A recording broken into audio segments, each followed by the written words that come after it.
Brother Lauro, ito na lahat yung mga nakalap nating alay sa mga miyembro. Pagpapalain ka talaga ng Diyos dahil sa serbisyong nagagawa mo. Ikinalulugod kong paglingkuran ng sugo ng Diyos. Salamat.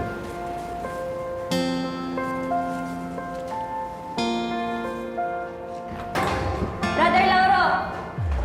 Gusto ko po kayong makausap.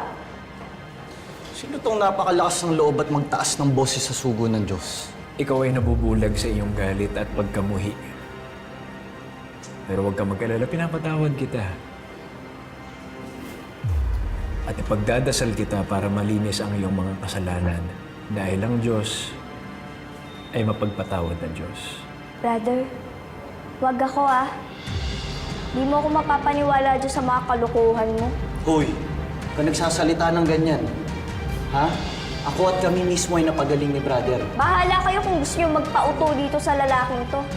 Basta ako, gusto ko lang sabihin na hindi na pupunta dito yung nanay ko, ha? At lalo nang di magbibigay yun ng kahit magkano. Pag pinilit nyo yun, papapulis ko kayo. Ha? Tandaan nyo yun, ha? Papapulis ko kayo. Brother Lauro, dapat hindi ka pumapayag na bastusin at mapahiya ang sugo ng Diyos na katulad mo. Hayaan mo na, Sister Flor. Hindi pa siya mulat sa katotohanan. Hayaan mo, ipagdadasal ko siya.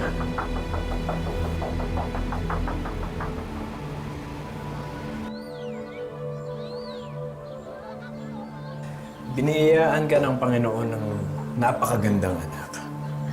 Bakit hindi mo siya dalhin sa ating mga pagtitipon para siya ay maging kaagib natin? Naway magiging malaking tulong siya sa mga paghikayat ng mga bagong miyembro, ano? Lalo na patapang na babae siya. Dala mo sila ng inumin, ha? Brother Lauro, pasensya na ho kayo na sumugod yung anak ko sa inyo. Mapusok ho talaga yun.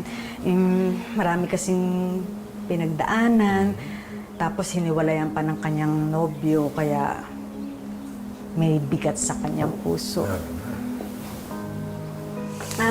Kukuha lang ho ako ng sandwich, ha? Ay, naku, hindi na po kailangan, Sister Eloisa. Marami pa kaming bibisitahin na iba pang mga naliligaw ng landas. Nais ko nang din pumunta dito para sabihin sa iyo na medyo matagal ka nang hindi pumupunta sa ating mga pagtitipon, ha? Tsaka matagal ka na rin hindi nagbibigay ng iyong alay. Pasensya na po talaga, Brother Lauro, kasi marami akong trabaho, marami nagpapadabang ngayon. Naku, mas importante pa ba ang trabaho kaysa sa iyong pananampalataya? Hindi ka ba natatakot na maparusahan ka ng Panginoon dahil sa iyong pagpapawalang bisa sa Kanya? Baka naman dahil kay Kara, kaya hindi ka na nagpupunta. Eloisa, ikaw ang nanay. Dapat hindi ka nagpapadaig sa anak mo. Tama si Sister Flor, Sister Eloisa. Ikaw ang dapat umaalalay sa Kanya para sa katotohanan. Pasensya na po. Walang problema, Eloisa. Walang problema. Pagpatawad ang Diyos. Basta ikaw ay bumalik sa katotohanan at isama mo ang iyong anak na naliligaw ng landas. Mauna na kami. Salamat po, brother. O, sa susunod ng pagtitipon, umatid ka na, ha? Ayan, asahan ka namin. Salamat. Sige. Ingat kayo. Salamat.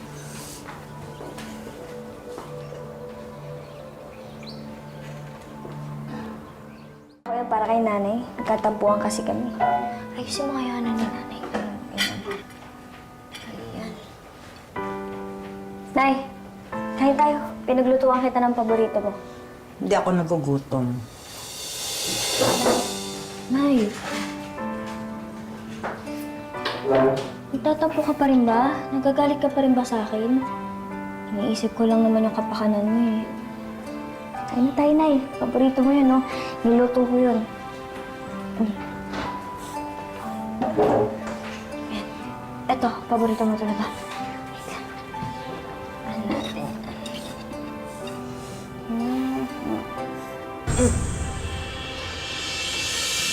Nay, bakit, Nay? Tubig nga.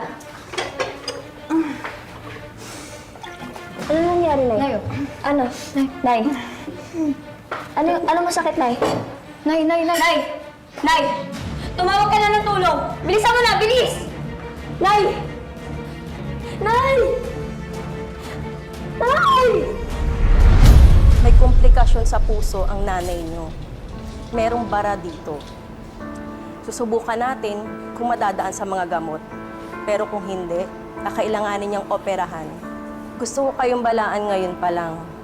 Medyo malaki ang gagastusin niyo kung sakasakali. Sana, Kara, matagal mo na siyang pina-check up dito. Para hindi na lumala ng ganyan at naagapan. Tigas po kasi ng ulo ni Nanay. Ayaw magpa-check up. Naniniwala siyang mapapagaling siya ng online himala ni Brother Lauro. Mapapagaling daw siya ng miracle water. Naku, Nay, delikado po yun. Marami pong kasong ganun. Imbis na pumunta sa doktor at uminom ng gamot, kung ano-ano pa po sinusubukan alternative. Narinig mo yun, Nay? Doktor na mismo nagsabi, tigil mo na yung pa-online himala mo. Mauuna muna ako at marami pa akong pasyente. Sige po.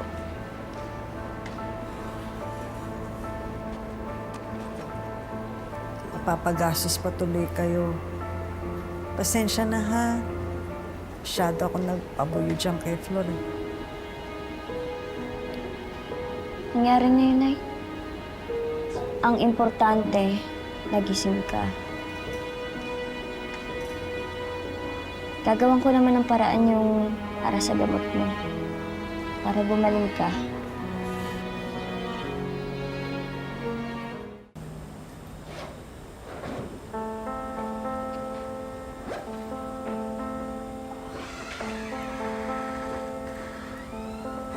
Anong ginagawa niyo rito?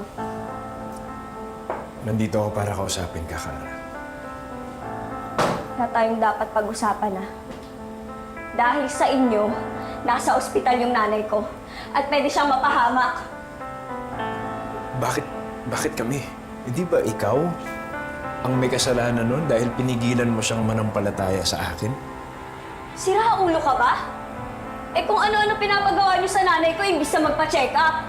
Sinisingil ka ng Diyos sa lahat ng kasalanang nagawa mo. Kaya hayaan mo akong linisin ka. Halika na. Ano ba? Bitawan mo ko! Umalis na kayo! Bitawan mo ko! Hindi lang yan ang aabutin mo. Sige, hawakan niyo ako. Tatawag ako ng polis! Tatawag ako ng polis! Umalis na kayo! Umalis na kayo!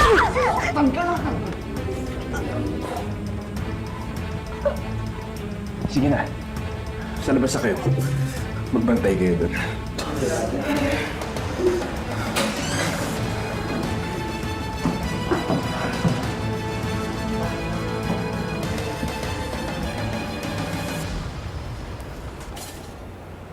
Bakit wala pa ang ate mo? Di ba kukuha lang siya ng damit? Oo nga po eh. Kanina ko pa po siya tinatawagan pero nakapatay yung phone. Masama ang kutob ko. Umuwi tayo. Nay, Ay, Nay! Hindi pa po kayo pwedeng umalis na walang clear. Nay!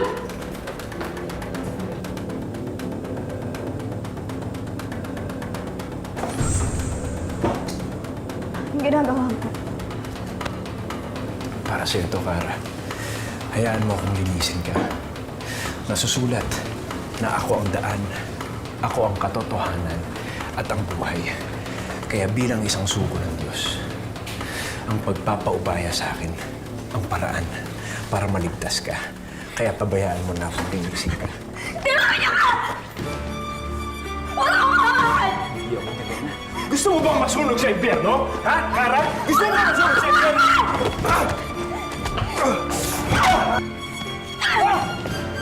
Walang Mahiya ka, babae ka!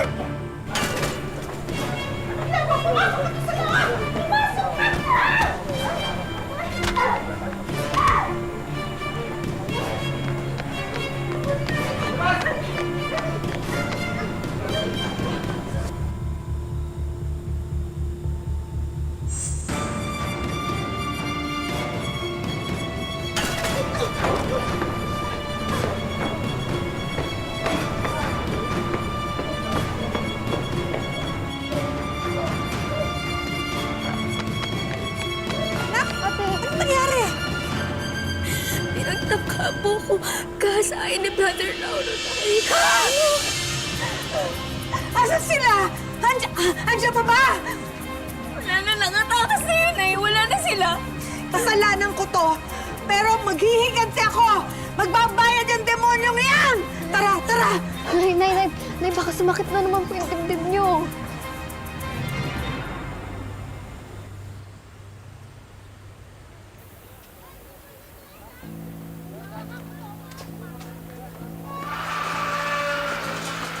Elisha, nabalitaan namin nangyari sa anak mo.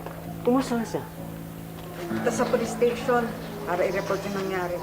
Si Raulo talaga ng Lauro na yan. Ganyan din ang ginawa niya sa kapatid ko.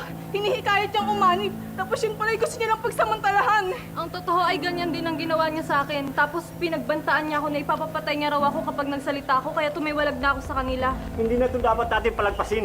Sigurin natin siya sa bahay niya.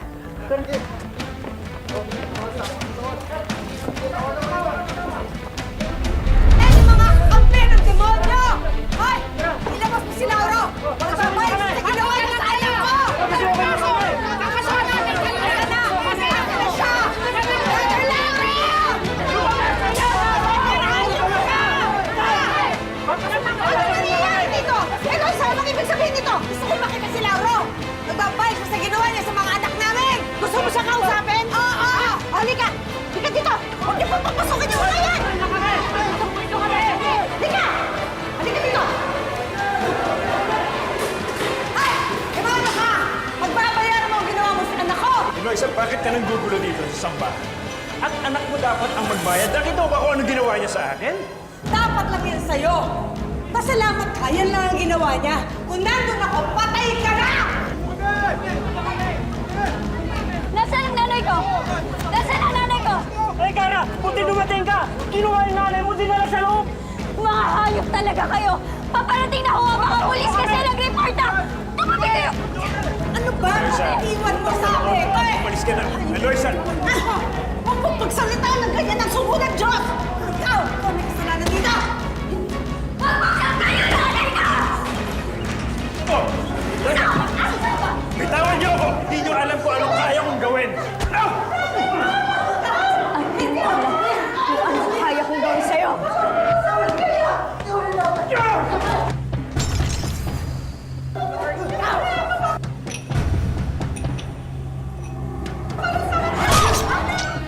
Mga walang kwenta kayo lahat. Sisiguraduhin ko mapupunta kayo sa impyerno dahil sa ginawa niyo sa akin, ha?